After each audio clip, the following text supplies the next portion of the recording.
იზღუდება თუ არა უნივერსიტეტების ავტონომია ქვეყნის უმაღლესი სასწავლებლების ნაწილი ფინანსთა სამინისტროს ინიციატივას აპროტესტებს და პარლამენტს ღია წერილით მიმართავს. საკანონმდებლო ორგანო უკვე განიხილავს უნივერსიტეტების ანგარიშების ბანკიდან სახელმწიფო ხაზინაში გადატანის შესახებ ცვლილებას. საპარლამენტო უმცირესობაში კი მიიჩნევენ, რომ დაგეგმილი სიახლეები ფინანსური დამოუკიდებლობის შეზღუდვასთან ერთად უნივერსიტეტების საერთაშორისო იმიჯზეც იმოქმედებს. გვიფინანსებს 100,000 ლარის პროექტებს. იმისთვის რომ ჩვენ იქა ვართ და იქა განთავსებული ეს 40 მილიონამდე ბრუნვა. ხაზინა მოგცემს 100,000 ლარს. ილიას სახელმწიფო უნივერსიტეტის ადმინისტრაციის ხელმძღვანელი ამბობს, რომ უმაღლესი სასწავლებლების ანგარიშების ბანკიდან სახელმწიფო ხაზინაში გადატანა უნივერსიტეტებს მნიშვნელოვან დანაკარგებს მოუტანს. რვა უნივერსიტეტმა დაგეგმილი ცვლილებები პარლამენტისთვის გადაგზავნილი ოფიციალური წერილით გააპროტესტა. უმაღლეს სასწავლებლებში მიიჩნევენ, რომ ხაზინაში შემოსავლების გადასვლა მათ ავტონომიურობას შეამცირებს და ტექნიკურ ბარიერებსაც შექმნის.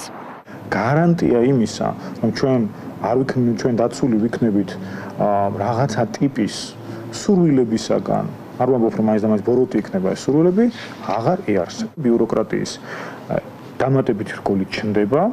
ანუ ვიდრე უნივერსიტეტი მიიღებს გადაწყვეტილებას და ეს გადაწყვეტილება აღსრულდება, ეს ყველაფერი ამ ყველაფერი უნდა გაიაროს ხაზინის სივრცეში.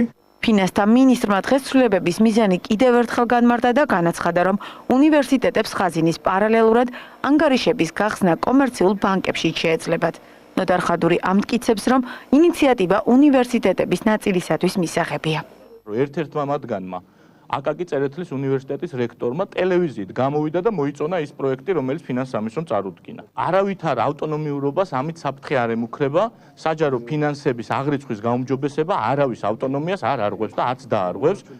პარლამენტისთვის გადაგზავნილ წერილს ხელს აკაკი წერეთლის სახელმწიფო უნივერსიტეტის რექტორიც აწერს. გიორგი ღავთაძე ამბობს, რომ სამინისტროსთან ერთად ცვლილებებს დეტალურად განიხილავენ, თუმცა არ უარყოფს, რომ ინიციატივა მისთვის ბოლომდე მისაღები არაა. გამოითქვა გარკვეული მოსაზრებები იმასთან დაკავშირებით, რომ უნივერსიტეტების ეკონომიკური საქმიანობით მიღებული შემოსავლები, ანუ სტუდენტების მიერ გადახდილი საუზგრები, უმჯობესია, რომ თქვათ, იყოს საბანკო ანგარიშებზე. საბანკო ანგარიშებზე უნივერსიტეტებს, რომელსაც განთავსებული აქვს თანხები, მათ გარკვეული პროცენტი ერიცხება.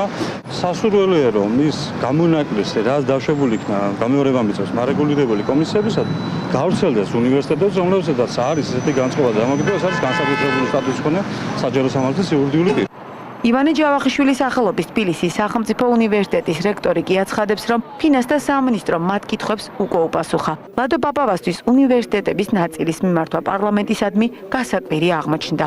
ყველანაირად არგუმენტირებული პასუხი, რომ არანაირად ხელი არ შეეშლებოდა არც ერთ უმაღლეს სასწავლებელს. ასე რომ ჩემი აზრით, როცა ასეთი შეხვედრა იყო, ამ შეხვედრის მერე ასეთი განცხადების გაკეთება იყო გაუმართლებელი. მაგრამ რადგანაც ეს განცხადება მაინც გაკეთა, შემეძლია ძალიან მარტივად გითხრათ, ჩემთვის რომ შემოეთავაზებინათ, მეც მოვაწერდი ხელს. საპარლამენტო უმცირესობაში მიიჩნევენ, რომ დაგეგმილი ცვლილებები ფინანსური დამოუკიდებლობის შეზღუდვასთან ერთად უნივერსიტეტების საერთაშორისო იმიჯზეც იმოქმედებს.